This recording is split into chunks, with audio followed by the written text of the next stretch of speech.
A person who thinks all the time has nothing to think about except thoughts.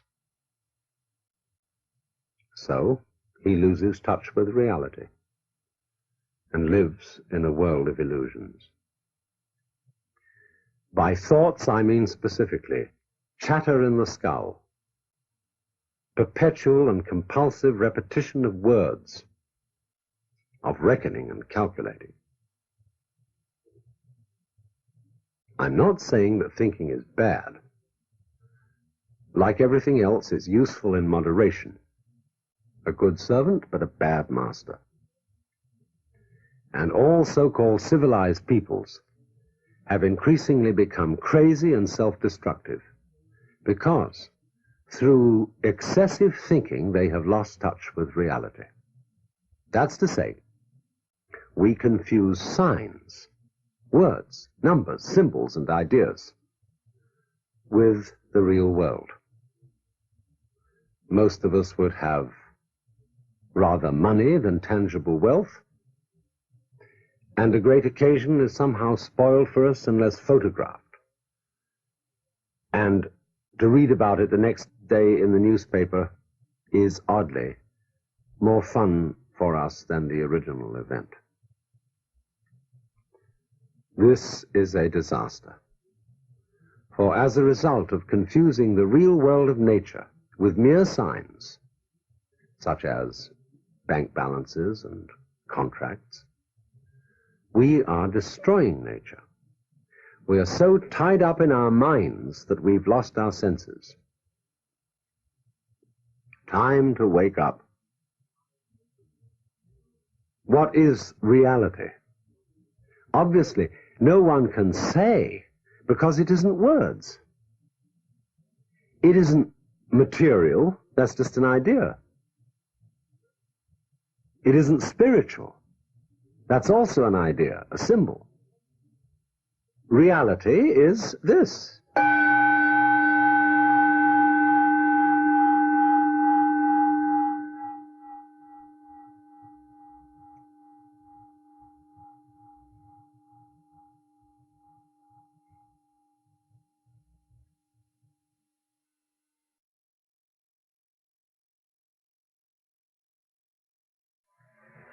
Realize that anybody whom you consider in matters spiritual, psychological, and so on, has an authority. Has this authority because of your opinion that he has, or she has? How do you know? If you say, for example, like a Protestant fundamentalist, that you believe in the Bible, that the Bible is inspired, or you may say, as a more liberal kind of Christian, that Jesus Christ is the greatest being that ever lived on earth. How do you know? It's your opinion that that is so. Lots of people may have told you so, and you may be very impressed by those people, but you bought it.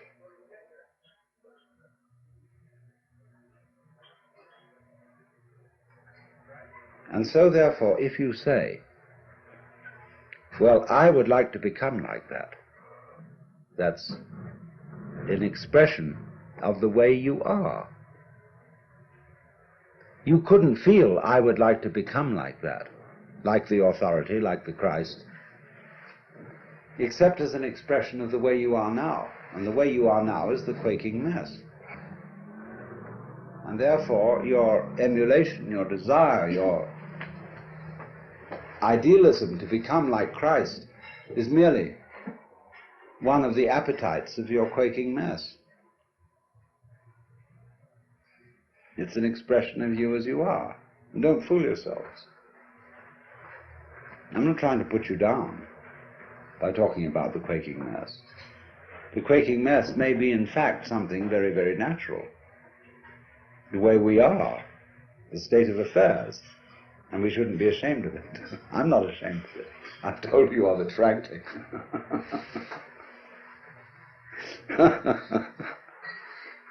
But it is important not to fool oneself about this.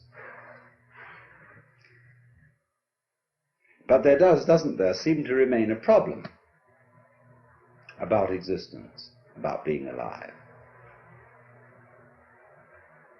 Now let's go into what is that problem at the sort of nitty-gritty level.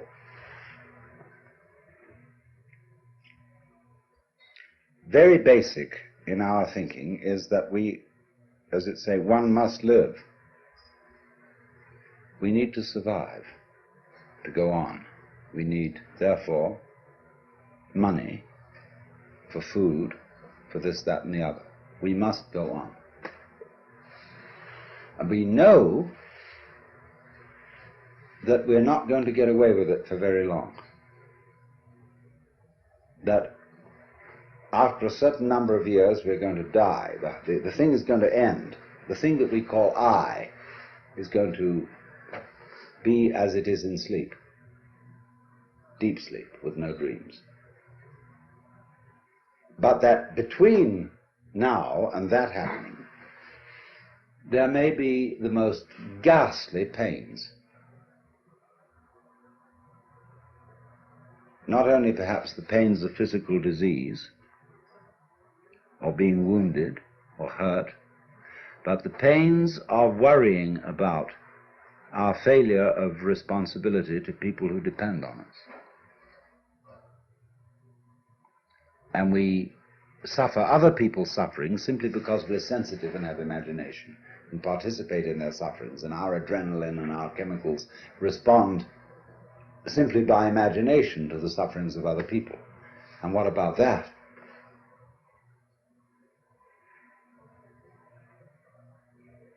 And so we can look at these problems and say, now, quite obviously, all these problems cannot be solved in a physical way. That is to say, we do not expect in our lifetime that medical skill will make us exempt from death.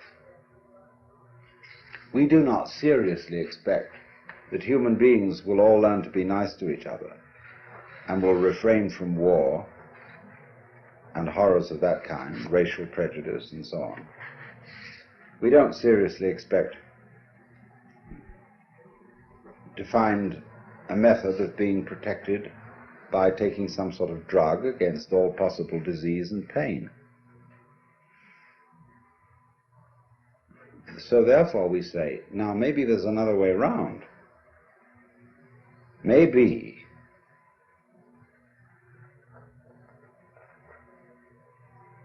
that instead of solving these problems at the technical level, we could solve them at the psychological and spiritual level by so disciplining ourselves, by so doing something with ourselves, that we wouldn't be afraid of it anymore.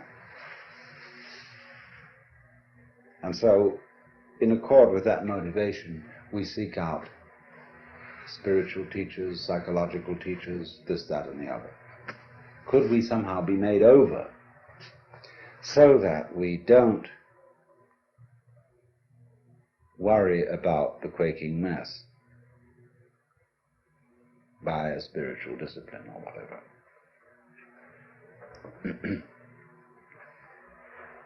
And you see, if you examine that this wanting to overcome the quaking mass and not have it anymore, that precisely is the quaking mass.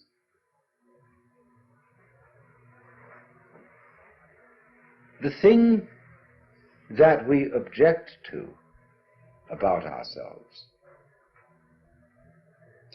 is precisely what we do about overcoming it. In other words, the activity that we employ in overcoming it is the mess that we object to. Do you see that? And it's very important to realize that. Then if you do realize it, you raise the question, then what can I do?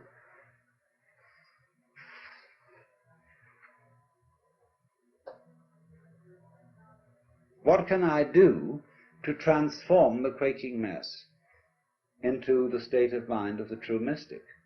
Well, if you are the quaking mass, there is obviously nothing you can do to transform yourself into the state of mind which you idealize as that of being the true mystic, the Christ, the saint, or whatever. So you realize that everything is phony, that all your ideals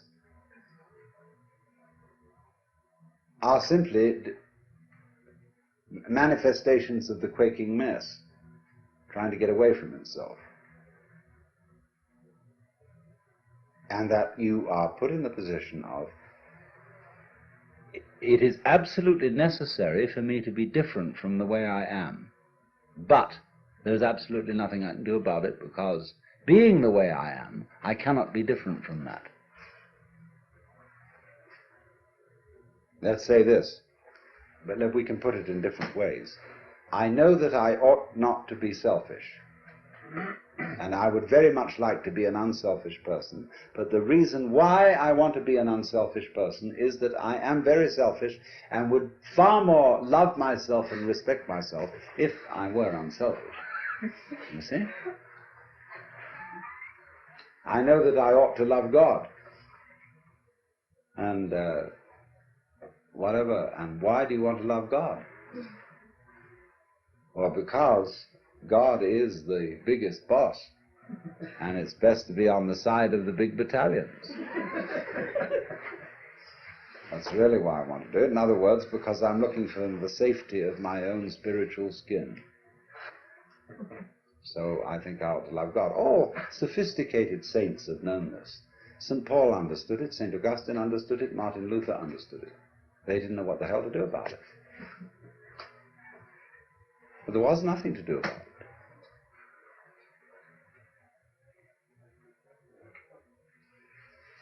And yet something has to be done. Obviously. But you realize, when you really look into yourself, there's nothing you can do. And this, therefore, is our point of departure. That we here, perhaps not, mutually realize there is nothing we can do to be anything else than what we are.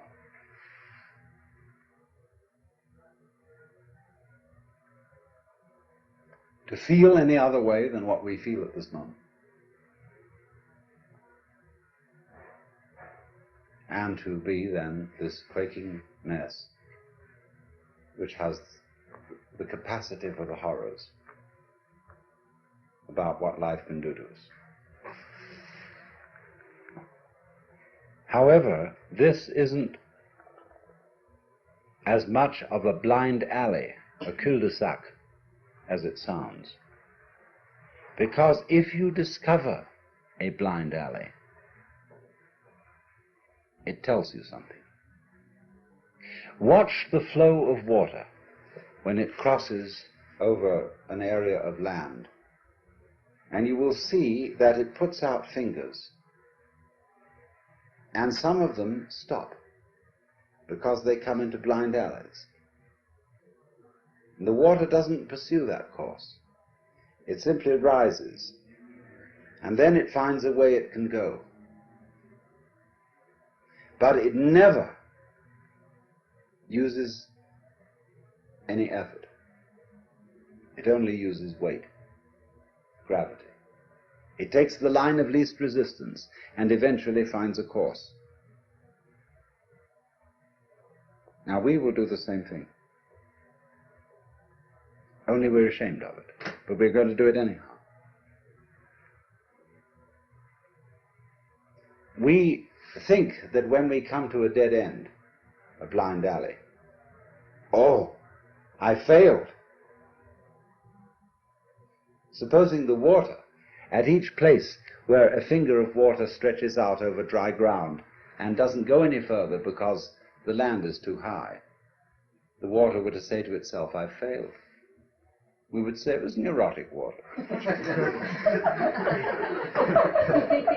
Just wait, and it will find a way. Now, when you find, you see, that there's this predicament that I've been describing to you, that there's no way of transforming yourself to become this fearless, joyous, divine being as distinct from the quaking mass. When he says no way, this is not a gloomy announcement.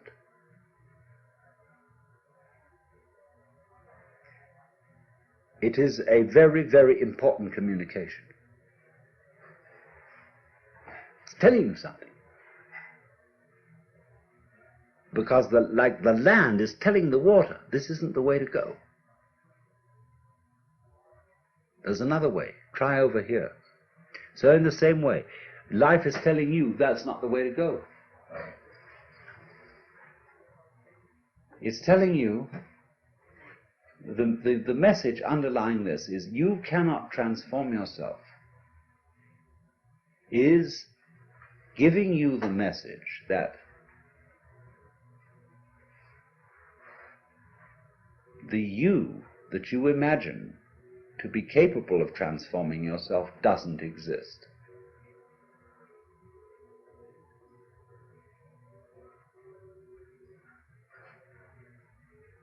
In other words, an ego, an I, separate from my emotions, my thoughts, my feelings, my experiences, who is supposed to be in control of them, cannot control them because it isn't there.